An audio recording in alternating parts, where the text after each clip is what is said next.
Hi, good morning. We're often asked, can you make a cortisol or a hydrocortisone sensor? So when people ask us that, they're asking us about, sometimes they're asking us about stress. Stress is actually linked to something else that's quite common in biology, which is reactive oxidative species, ROSs. It's actually also linked to another concept, which is ORP, oxidation reduction potential. So I kind of think that cortisol and ROS and ORP, they're all kind of interrelated terms and assays.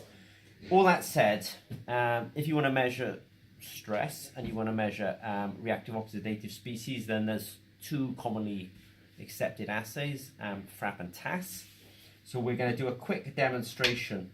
I'll talk about why I've got two boxes, but first of all, let's get this demonstration going. So today we have an app that's talking to the meter. I'm going to put one of these sensors in here. I'll put the sample on, and then I'll start that assay running, and then I'll give a bit more of a talk about why I've got 2 meters on here. So first of all, I'll just put the sample on. I hit the phone is talking to the meter through Bluetooth. I know there's a bit of a reflection on the screen, but I can choose between FRAP and TAS. So I've chosen TAS, I go measure, and now there's a progress bar. This takes about a minute to go round, at which point, when it's done that, then the assay returns a value. So that's busy doing that. The reason I've got both these, let's say, boxes here is I just want to talk about Zimmer and Peacock a bit more. At Zimmer and Peacock, we have an instrument we call the Anapot. The Anapot's for doing research and development. If you look on our website, the Anapot looks very much like the FoodSense, or sometimes we call it the chili pot or the garlic pot. It looks like this box, it's the same size.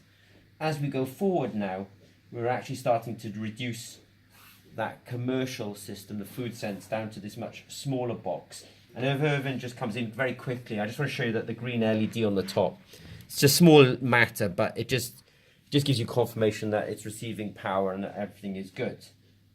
So when this progress bar has got to the end, then we get the results. So in summary, if you want to measure things like stress or reactive oxidative species, then these FRAP and TAS sensors are good for that application. And then, rather than you get an electrochemical signal, we've done it so that you actually get a sort of, a more understandable result itself. And the reason that we kind of have these sensors that we then insert into these meters is because it allows you to kind of do a test and then dispose of the sensor so that you're actually not doing you're not contaminating one sample with another sample. So it's the whole idea is you'll put a sensor in there, you'll put your sample on there. When it's completed, you'll throw it away, and you can then put another sensor in there and do another sample. And that's probably pretty important in some applications. You don't want to be cleaning sensors. If you're cleaning sensors, you have to worry about cross-contamination, and you also have to prove in some applications that you did clean it. How do you clean? It's a very hard thing to prove.